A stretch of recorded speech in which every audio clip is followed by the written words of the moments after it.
okay, parents, your kids are going to turn out just fine. This episode of the Your Kids Will Be Fine podcast is brought to you by True Height. True Height is what your child needs to help them reach their full growth. It is not a magic pill that will make your child grow beyond their genetic potential, but what it does do is that True Height addresses the areas that can limit growth potential, especially the areas of nutrition, sleep, and stress. I use and recommend True Height products in my own practice because the ingredients are clean. They are well researched. They're backed by clinical trials. Kids in my practice love it. It tastes great. Even the picky eaters like it. For more information, you can go to the podcast website, yourkidswillbefine.com, or go to True Height Vitamins, that's TruHeightGht, TrueHeightVitamins.com. Welcome to the Your Kids Will Be Fine podcast. As always, I'm Dr. Michael MacLeod, board-certified pediatrician, parent of 7, grandfather of now 4.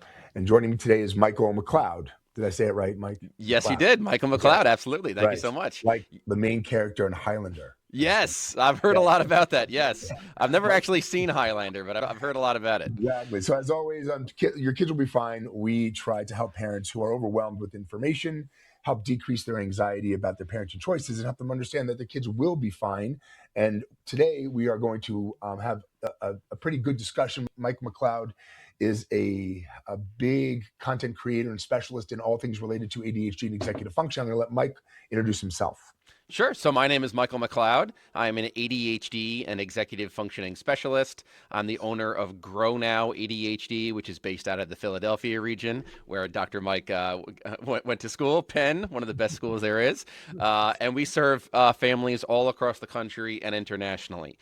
So we provide parent training, which is the number one recommendation and most evidence-based practice for ADHD and executive functioning. And we also provide executive functioning coaching to students of all ages, including young adults and college students. And I also perform professional development for schools and organizations all over the country and all over the world. Amazing. I find that so much of how parents feel and look at this really often depends on developmental age and stage of their child, when they start seeing the issues and when they start trying to get involved in the correction. I'd love to know, for instance, let's take the average school age child, 7, 8, 9, 10 years old. What do you see are the biggest parental and school challenges in understanding and supporting these kids at that age group? So one of the most important misconceptions to clear up here is actually, so first of all, ADHD is not an attention disorder about hyperactivity, inattentiveness. ADHD is one of the most misunderstood neurodevelopmental disorders there is. First of all, ADHD is a disorder of the executive functioning system. ADHD is all about executive functions, and executive functioning is not time management and organization and messy backpacks, messy folders. It's the ability to independently self-regulate and self-motivate towards non-preferred, challenging tasks and stress. So, really the most common area where you're going to see ADHD symptoms is in the home towards parents. That's the number one area of the number one zone of executive dysfunction.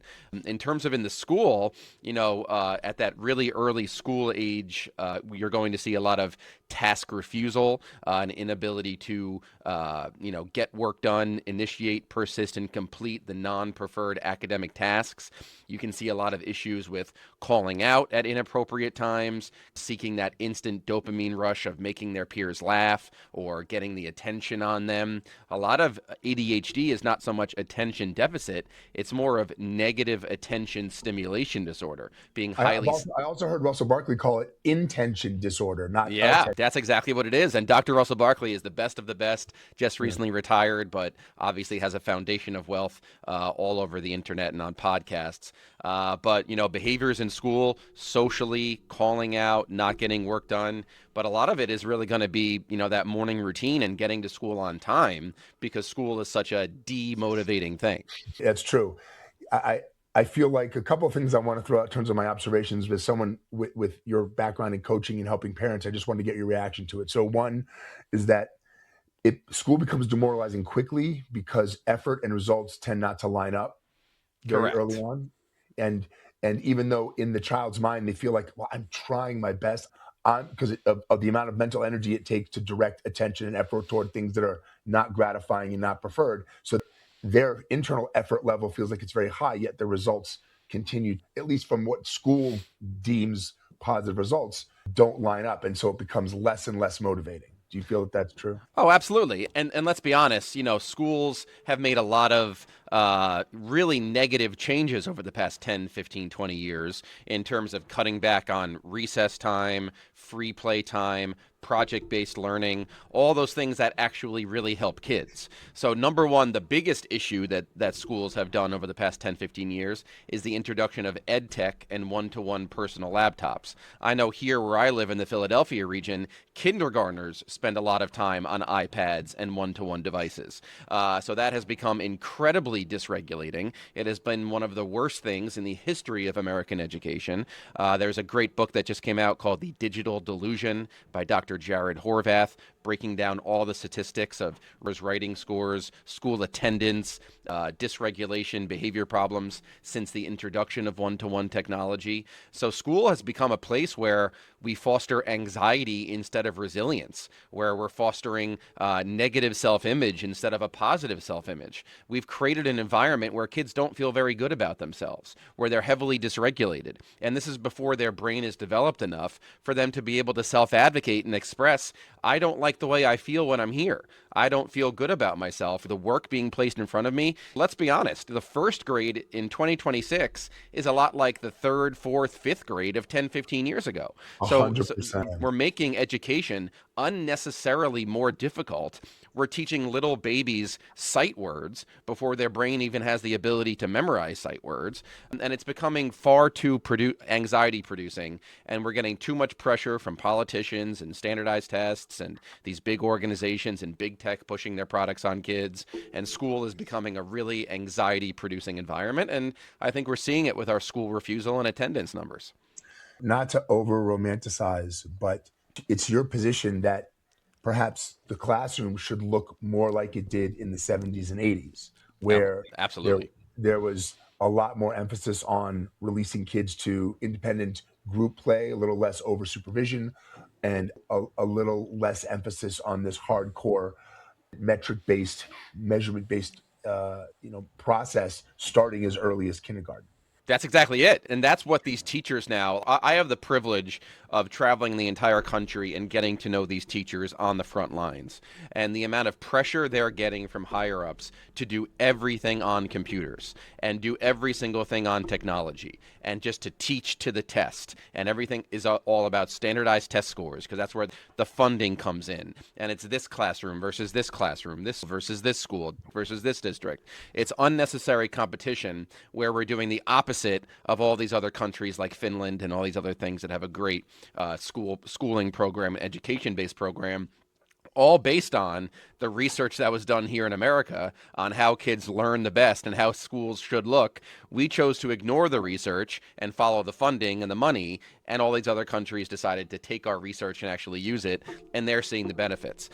So education is becoming a real, in so many ways, a negative thing, and it's our neurodiverse ADHD kids that are quite possibly the biggest victims in this mess.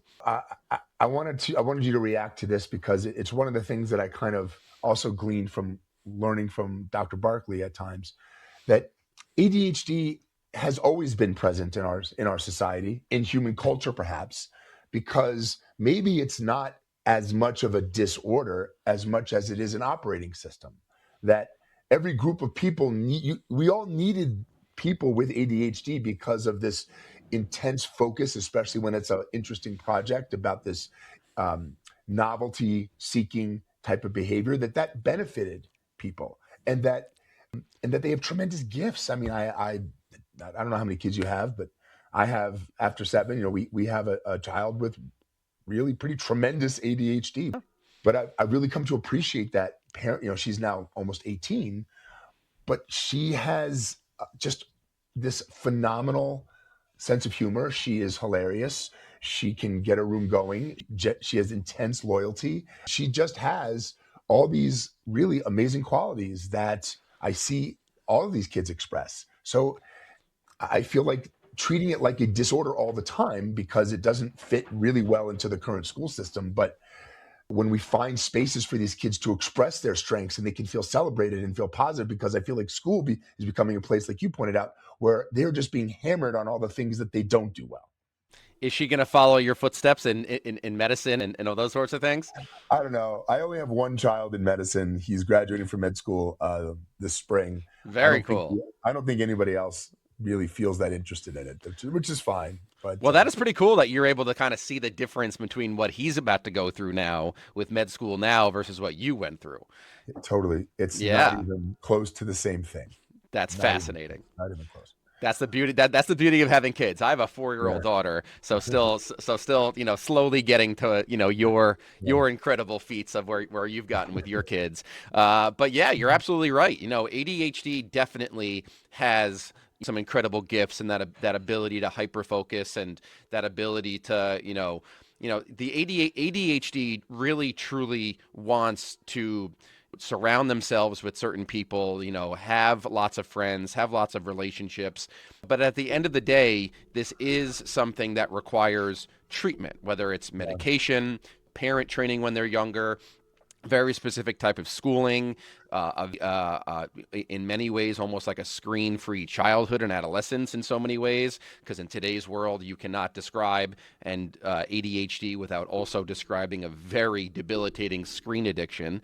I just mentioned how all the negative changes in school, our ADHD kids are the biggest victim. Well, in today's world, with big tech realizing that our kids and our teens are their number one customer, we're going to make our most money off of kids and teens. It's really, we're going to make our most money off of kids and teens with ADHD, because they're the ones who can't regulate their screen use, and they're going to be on it the most, and attention is the currency. So yes, hyperfocus is absolutely a gift if used in the right ways. If they're hyperfocusing on Fortnite, Roblox, Minecraft, Snapchat, then you're in big trouble. For sure.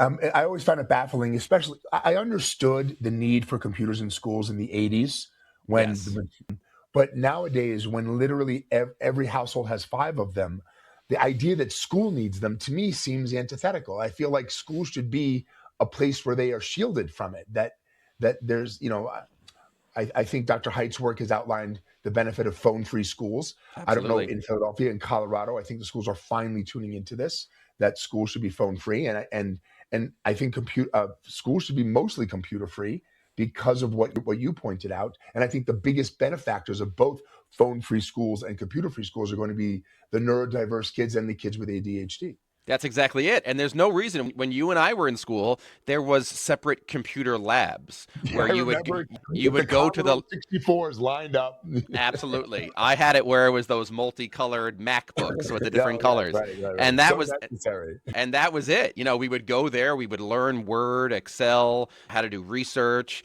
Kids today could go to a lab and learn how to spot fake news and learn how to, break everything down. There's no reason whatsoever for them to have personal laptops with them all throughout the school day, because not only the schools try to put firewalls on there, but who better to break through a firewall by downloading a VPN than an ADHD kid? Exactly, which happens every single time. And if not, there's YouTube is still available because quote unquote teachers need YouTube and it's needed for homework, so they never block YouTube. So kids are watching YouTube videos with their headphones while the teacher's lecturing. They're on Google Docs. They're bullying each other through Google Docs or making fun of another student. They're on ChatGPT. They're online shopping. I've had the privilege of observing over 300 classrooms over the past 2 years, and not once was there at least probably 15 to 20% of the entire class completely off task.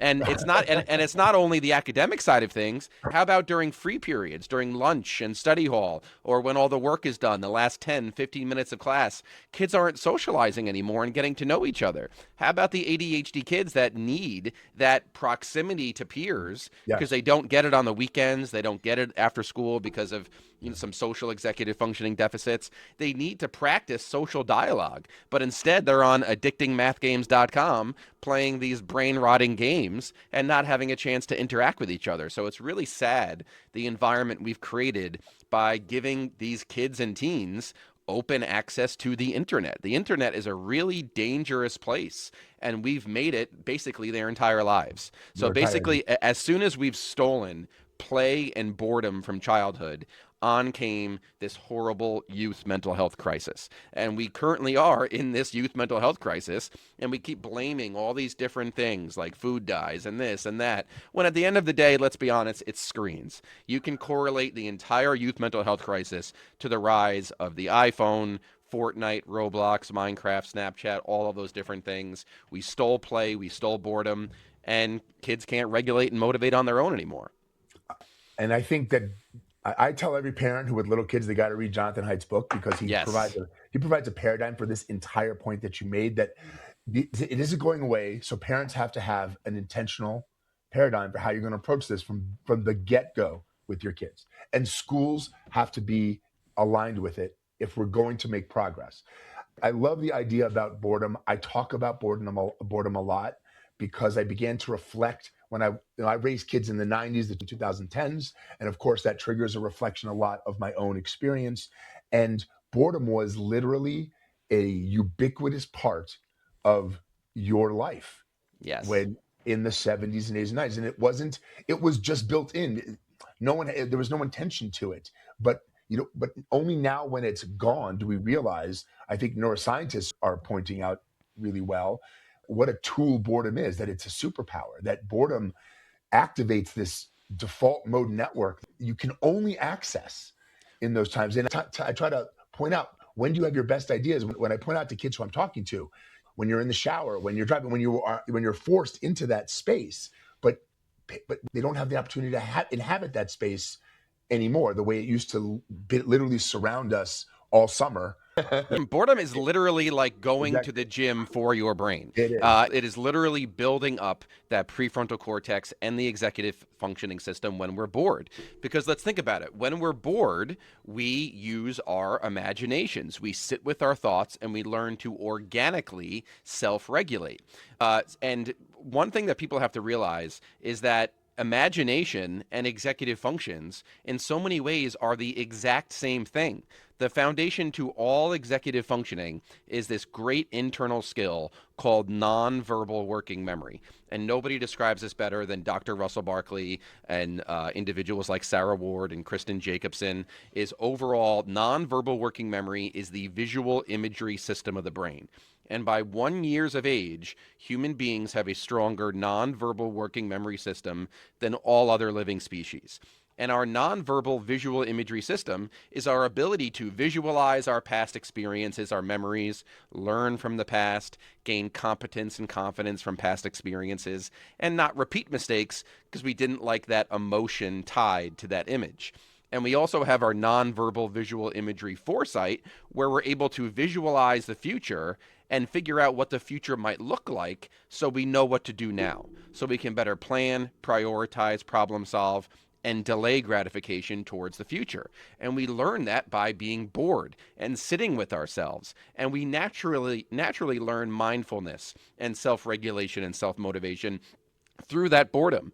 Being on the bus ride home, staring out the window. Now kids are on the bus ride home, scrolling the entire time. There's a reason why this term mindfulness became so positive and became so common in this era of screens, because kids today actually need to practice mindfulness. When you and I were kids, we were doing mindfulness every single day. We were gurus at it. We were amazing at it. We watched the raindrops go to the bottom of the window. Sat at your window and watch condensation drip. There you go. I was a guru and didn't know it. Correct. When I was 9. Exactly. You saw that stand-up comedian doing that thing? I saved that bit because I listened to it all the time. He's like, I was mindfulness, right? I didn't realize. And now you have a cable service in your pocket. You have the greatest entertainment system of all time in your pocket at all times. And if you were to ask most adults, your iPhone, has it positively or negatively impacted your life? They're probably going to say negatively. It's annoying. It's like, it's the first thing I check when I wake up. I look at it at every red light. I can't stop scrolling at nighttime. I can't stop looking at it when my kid's trying to talk to me. And most adults with fully developed brains and a work-life balance are addicted to their phones. And for some reason we think, let's give them to kids too. kids that, the brain develops until 30 years old, and we're giving these stimulation addicting devices to children.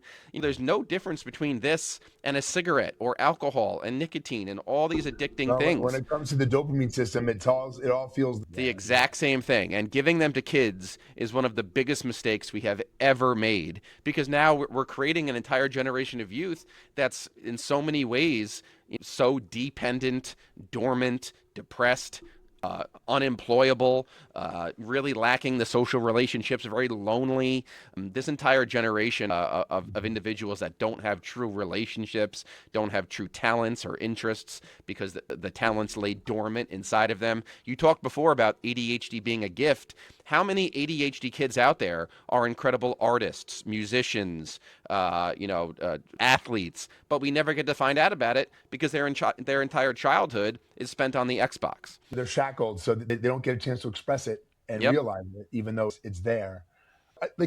I think that your point. This is a really interesting association that until you mentioned it, I never connected it. The connection between imagination and executive function. Yep. This is the same system. For instance, when we read a book that we're really into and we're playing it in our head, like the way I felt reading the Harry Potter series, that is that system. Exactly. So there are two academic tasks that kids and teens with ADHD struggle with the most. The two academic tasks: number one, reading comprehension; number two, written expression, because those are the two academic tasks that require the most executive functioning. While you're reading, you have to visualize and make mental movies in your mind while you're reading. Written expression is even more difficult because you have to have a full-on mental movie, everything planned, everything organized up here in your mind, and then very slowly transfer it from your mind down to your arm, down to the keyboard or the pen and paper. And that slowness, that delay, is what kids struggle with, that overall delay between stimulus and response. So that's really, it's all about the visual imagery system. One of the great speech pathologists, Sarah Ward, loves to use the example of you're sitting downstairs with your son or your daughter, and you say, go upstairs and clean your room. Chances are they're going to go upstairs, they're going to open the door, they're going to walk into their room, and they're going to get distracted by the very first shiny object they see. Instead, before they even open the door to their room, they have to have a mental movie in their mind of what their room looks like when it's clean. So when they open the door, they have the image here, and they work towards that image. They then use their self-directed talk to work towards that image. That's nonverbal and verbal working memory working together in harmony. So it takes us back to that, that famous book, The 7 Habits of Highly Effective People. Habit number 1, start with the end in mind, because that's nonverbal working memory. That's executive functions. We all motivation, all regulation requires us to have a mental movie in our minds of what needs to be done, of what the future looks like, of how we want to look and how we want to feel. It all starts with mental movies, and that's our imagination. And another big problem with screens, not only the addicting nature of it and everything else, it also provides the images for us. It makes the images always. So we don't have to sit there and make our own movies and make our own things. Like back in the day when people would say, oh, the book was so much better than the movie, because we had our own mental movie up here of what it was supposed to look like. Then we saw the director's version and it didn't match with ours. Didn't match what we imagined. Exactly. Yeah, and now all we get is struggle with Harry Potter, because there you go. Right. Yeah, exactly. And now all we get is the director's version of everything. We don't have time to make our own mental movies. So before we move on to the school, high school age kids, one societal and cultural intervention to help support our neurodiverse and our ADHD kids would be to wind back the clock on things like boredom and things like the in the classroom being more analog. That would 100%. support their skill set and where they're weakest and help them develop it better than what we're doing now. Absolutely. Do you think that one of the topics that has come up a lot in my feed and with parents, especially of younger kids, has been this increasing intolerance as going down to the preschool and kindergarten level of what we would normally consider typical normal developmental behaviors, especially in boys, but is now being labeled excessively as disruptive and even diagnosed. But But when they come and talk to me, and this is happening literally every day. And when I put this out, I got literally 1,000 messages from around the country. Do you think that there's any correlation here with why that seems to be also sort of process? It's happening everywhere. Of course, and that is the truth. And this goes back to what we said earlier, where the kindergarten of today is like the second grade of 10, 15 years ago. The fact that we're teaching kindergartners sight words when before their brain is even ready for it, kindergarten is supposed to be play-based. If you look at the of the word kindergarten, it's all about like garden of kids, the garden of play, the garden of exploration, and that's really what it's supposed to be. Kindergarten is not supposed to be academic. It should be nothing but play-based, society-based. Montessori schools are getting it right. A lot of Waldorf schools are getting it right in terms of project-based learning and those kinds of things. When we ask kids to sit and do worksheets and listen to lectures and study and do all of these things, you're going to see pushback because it's incredibly anxiety-producing for them. And all of the parenting gurus out there and all of the parenting pressure we put on parents with their parenting algorithms, anytime these behaviors come up and they get from the teacher, the instant response is something's wrong with my kid. Something's wrong. And getting and it's a little more boys than girls. Girls are just a little bit further along in those skills. And I feel like the school process has been sort of tuned towards girl developmental skills and is now unnecessarily labeling and pathologizing normal boy development. Correct. We are absolutely over pathologizing, and we're seeing an absolute skyrocketing in all these different diagnoses. We're having parents, do a lot of self-diagnosing. We have all this PDA and rejection-sensitive dysphoria and all this different stuff. When that's why I love the name of your podcast. Your kids will be fine. Your child is not defined by their behavior at school. At the end of the day, it's play, it's boredom, it's outdoor exploration. Not everything has to be schools, and all those different types of things. We need kids to have real face-to-face social interactions, outdoor nature-based experiences, and to feel good about themselves. By the way, that's what Finland gets right too, by the way. They're on kids just being outside. Oh, yes. And less structure and doing that from very early on, oftentimes in lieu of structured class time. Yep. And has shown and that is amazing. And actually, there are, even where we are, there are now some preschools that are now adopting that exact thing. They go inside under the most extreme circumstances. They tell the parents, dress your kid for the situation, and they are spending the whole day outside with a lot less structure. Yeah, I have the privilege of meeting a lot of heads of schools, superintendents, principals on my professional development journey. And a lot of them expressed to me, I worked with one school that spent millions of dollars building this wonderful, butterfly garden in the middle of the school to take outside and learn outside. But they barely ever use it. They don't take field trips anymore. They don't let kids go outside during unstructured times anymore because they're afraid of getting sued by the parents. Because a couple of years ago, there was a child that fell and broke their ankle during playtime, and they got sued and had to pay all the medical bills. So all of this constant, litigious nature overall of kids being able to play and not having to learn, pressure from parents. How many decisions are schools making right now simply not to get sued and to appease a very small sector of very resourceful parents? And that's a really scary thing, and it's negatively impacting a lot of kids. And also goes along with, I think, the general parenting trend of this hyper supervision, this intense parental need to engineer instead of shepherd, to quote Russell Barkley. You got it. When you're talking to parents around kids with ADHD, what do you feel are the most impactful parenting priorities, the things that help create, when you give parents, what points help create the most harmony and the most positivity and the most move the needle the most when it comes to the parent side of working with your child with ADHD?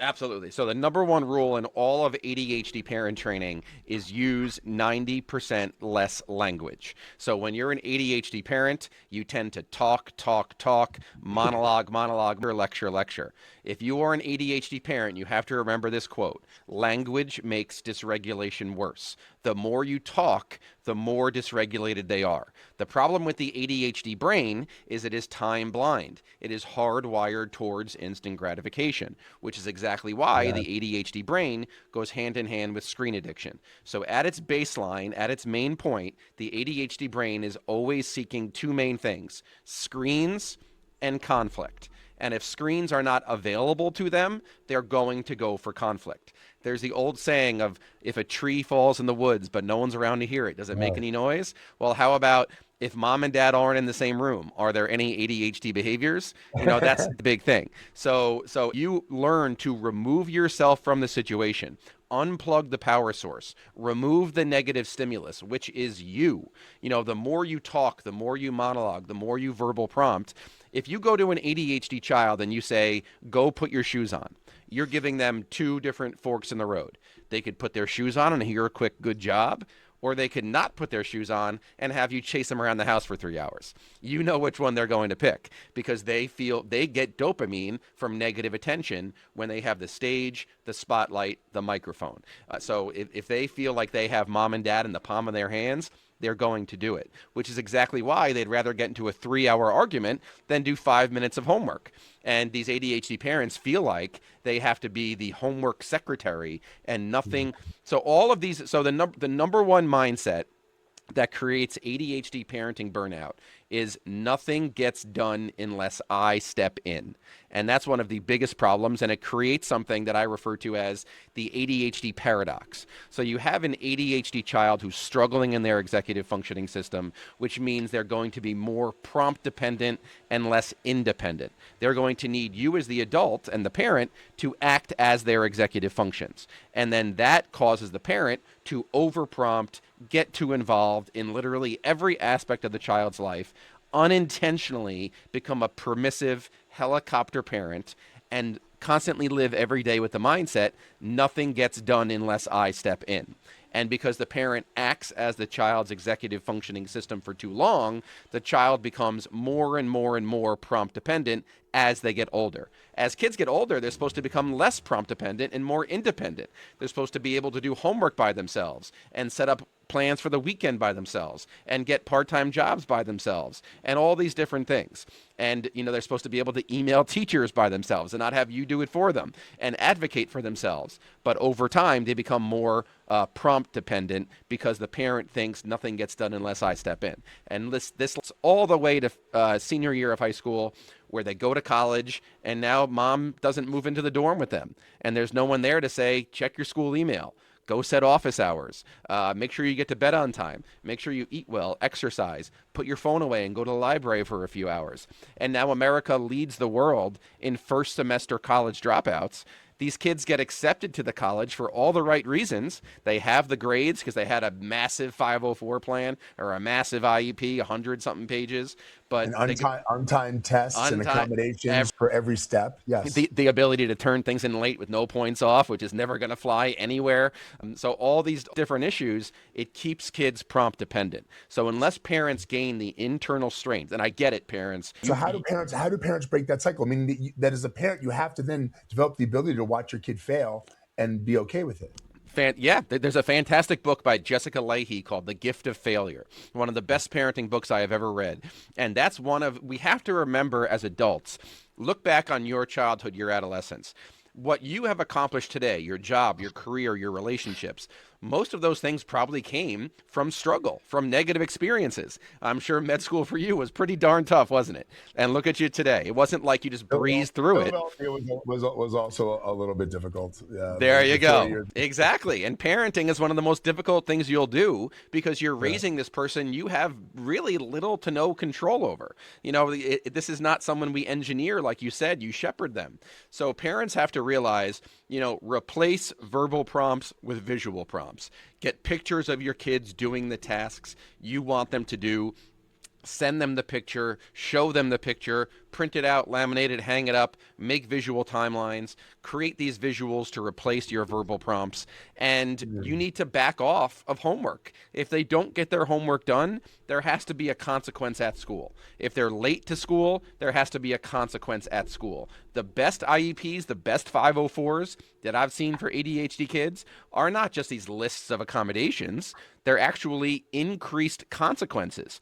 We're talking a lot about Dr. Russell Barkley. One of his most famous quotes is, if you want to see an ADHD person fail, put them in an environment with no consequences. And in so many ways, we've created that with our schooling. So less accommodations and more consequences starting kind of early. and parents being able to take themselves out of the process and just tolerate their being able to let their kids have these negative things instead of just supporting it and accommodating it all the way through. That's exactly it. One of the healthiest things you can do for an ADHD child or teen and the parent is keeping home and school separate. Separate Allow and your home. child to go to school and have those conditional relationships and have those consequences and have that structure. They come home and just admit that your mom and dad, they're never going to see you as a teacher or a school staff member or a homework secretary or a tutor. They're never going to associate school that they just spent 8-9 hours at and come home and talk to the only unconditional love relationships they have about homework and grades and all of these things. Yeah. They'd rather get into a huge fight and an argument. So find other individuals. I've worked with a lot of families that hired some cheap labor college students to do homework with the child at a local library. One of the best tips for ADHD parents is you want homework to be productive and successful, take it out of the house.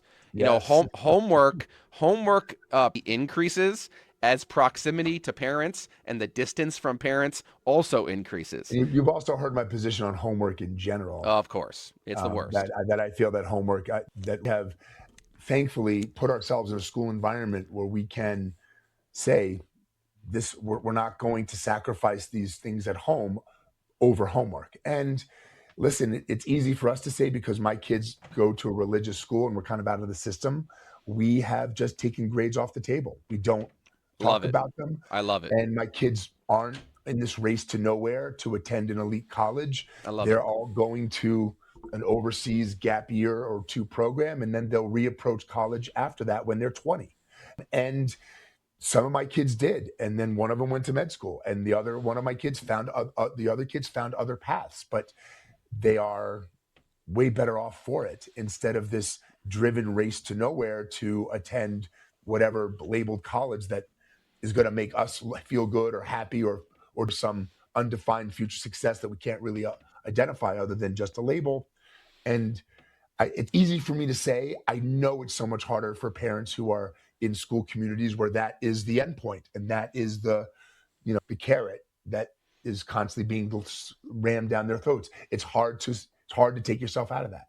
But the story you just told is so incredibly powerful, and to hear it coming from you, a well-respected doctor, about how you approached your kids, you approached homework, you approached school, that right there should be the mission statement of your kids will be fine. That right there is one of the most beautiful things I've ever heard. You know, someone like you who's a successful academic doctor, all of these things, to describe how, hey, I'm not going to focus on grades. I'm not going to focus on homework. You know, so much of this is this rat race of education and schools, grades. And when all of us know it's becoming more and more meaningless, you know, it ends up being this drive to, you know, who's going to have the most student loans. It's you know, the race to nowhere. There's a book called The Race to Nowhere. Yes. That's what this is. It's a mess. It's different. And capitalism. My one child that wanted to go to become a doctor, he did it on his own because it came from him. We had nothing to do with it. And we didn't necessarily put him in a position to be successful at it either. We sent him to these religious high schools and was in Israel, and he came back and just decided he was going to do it. And so now it's all self-driven. And so he has just created this whole, and none of it came from us. And that's kind of what you want it to be. Exactly. And think of the future of employers holding interviews. Are they going to be focused so much on grades, knowing that a lot of it is just accommodations and nonsense and this and that? Or are they going to want the person that can look you in the eye, tell a story, describe their experiences? You know, in the future, it's not going to be so much your grades, your GPA. It's going to be how involved were you in your community? You know, likability would be a big one too. That's the biggest thing. Your ability to hold a conversation. Did this child spend their entire childhood and adolescence in front of a screen on their phone, playing video games, watching YouTube, or were they in the choir? Were they in the band? Did they play sports? Likability might be the superpower of the next generation. Correct. Because those who can generate that. So less language, amazing, and parents learning how to take themselves out of the process. What's number two? Number two is obviously you need to delay screens as much as humanly possible, especially if you have a child with an ADHD diagnosis. In no way, shape, or form can you fall for big text propaganda that buying them a smartphone is going to make them social, smart, and safe. We now have over 10 years of data to show that phones make kids depressed, dormant, and delayed, and Ancient makes is a there you great go. place for parents to just simply, if you want to summarize this discussion, read Jonathan Haidt's book. It pretty much encapsulates that entire point, correct? Yeah, but don't just read it and put it back on the shelf. No, Read it you and do gotta something about implement it. it. The You gotta, second you read the last sentence of that book, you better call Verizon and cancel your kid's phone plan and take that Xbox and go sell it back to GameStop. Don't read the book, get inspired, and do nothing about it. You need to exactly. actually eliminate your kid's screens, Right. persevere through those withdrawal behaviors, and give them an environment where they can actually flourish. And he says it's way easier if you act communally instead of trying to be just the island or the fish swimming upstream.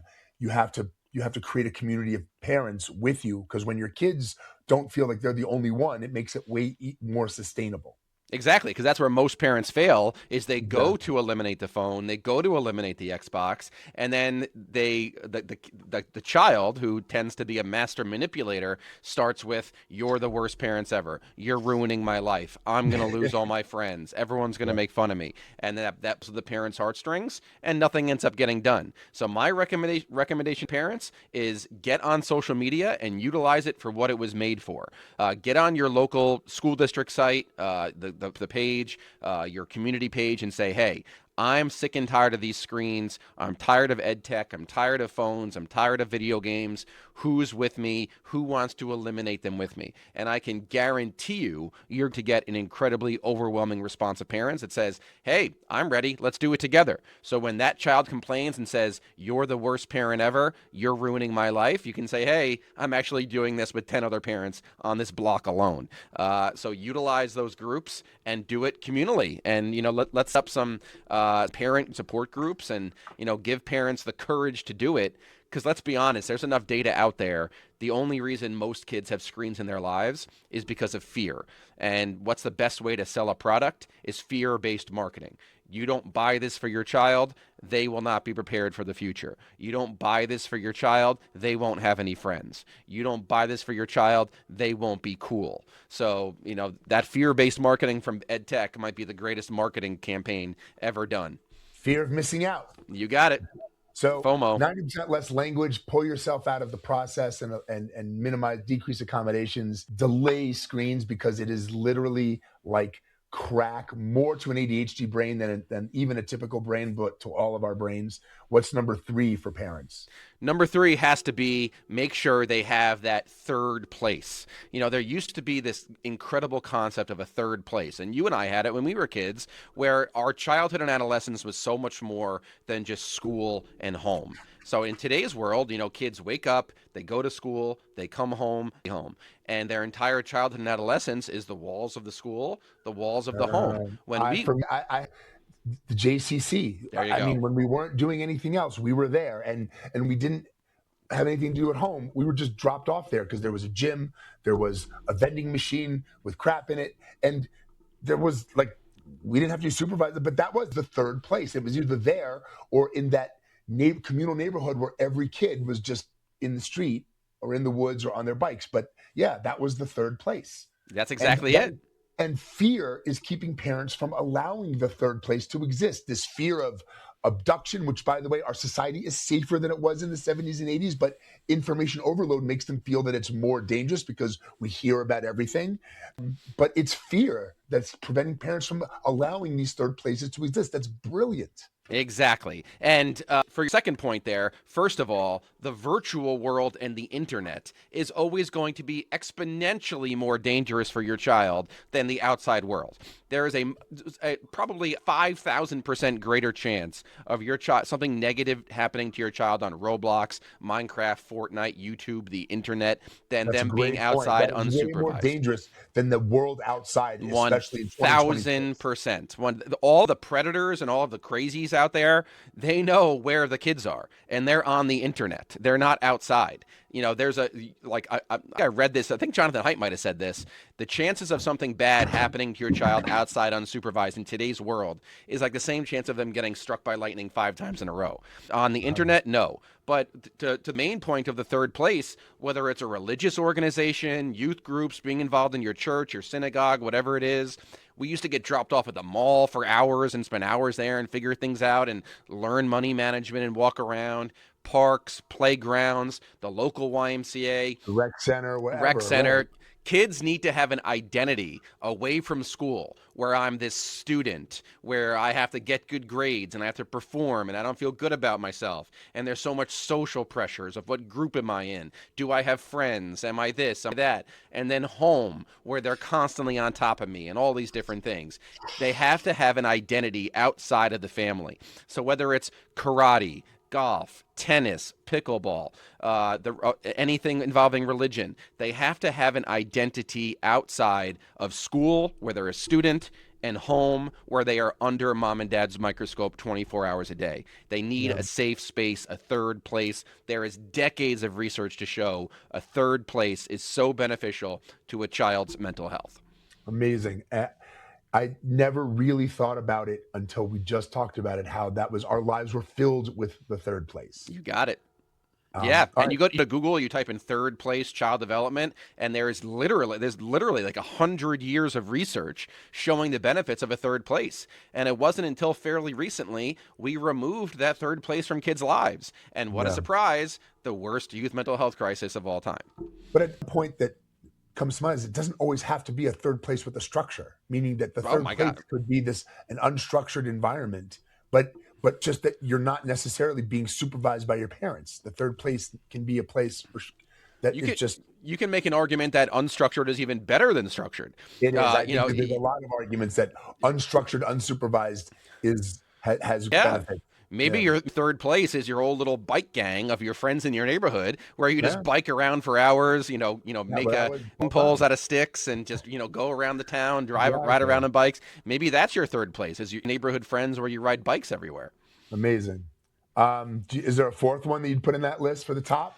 Oh man, there's some. Let's try to keep it to 4, because people have attention spans for like 3 or 4 things. So let's. Yeah, I think here overall. One of the best things parents can do is, because we're not giving kids natural organic practice to build their visual imagery, build their self-directed talk, that nonverbal verbal working memory. The best thing parents can do, instead of all the lectures and all the verbal prompts, find ways to externalize your visual imagery, externalize your verbal working memory. So next time your child's in the same room as you, whatever, find ways to talk out loud instead of just talking in your mind. Most adults, most parents don't realize how often we're having an internal monologue, an internal dialogue with our brain. This takes us back to the Barkley-Vygotskian model of executive functions.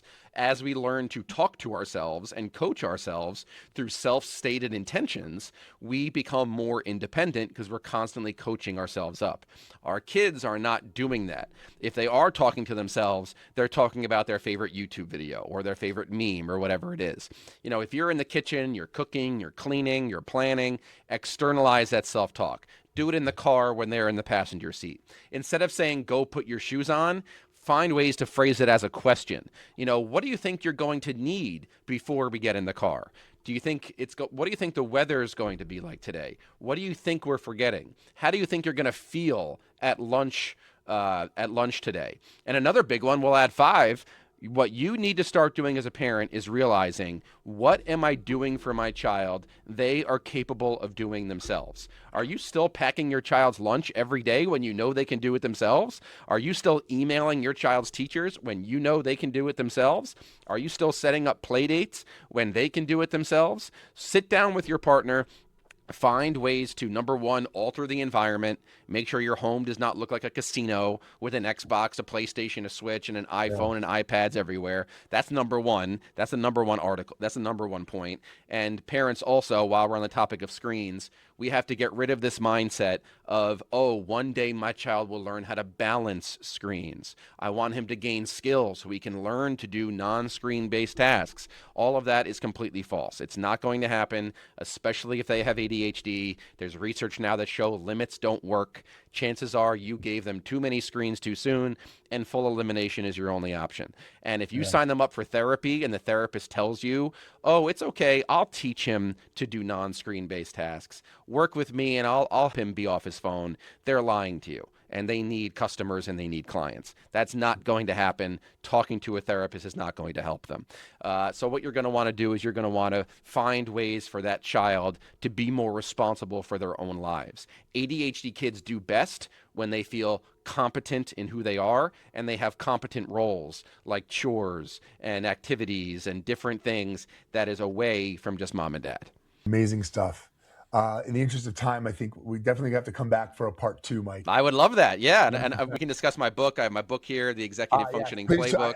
I saw your book. I think this is something, please, I want parents to see that. Hold it up again, Executive Functioning Playbook. We have both. So we have the Executive Functioning Playbook here, which is all the information for parents and educators on the most up-to-date research on ADHD and executive functions. And we have the corresponding workbook, the Playbook in Action, which is the big one here, that has lots of worksheets for parents and educators to build the structure and make all this information come to life. And where can people find you on social media and find your work? Yep, on Instagram, it's GrowNow ADHD, and my website is GrowNowADHD.com. So definitely you can buy the books on the website. I'll mail you a copy as well. Yeah, absolutely. And you can find me at GrowNow ADHD. If you listened to this podcast and liked it, send me a DM. I would love to chat with you. And then maybe we'll continue the conversation part 2 on your podcast. That'd be fantastic. That'd be great. Yeah, you can hop on the ADHD Parenting Podcast. I think you would be an incredibly valuable guest and definitely one of the most popular episodes. Amazing. All right. Thanks, Mike. All right. Remember, you can find us on yourkidswillbefine.com, where you can download all the episodes and leave questions, comments, and suggestions for future shows. And we're looking forward to talking to you next time at Your Kids Will Be Fine.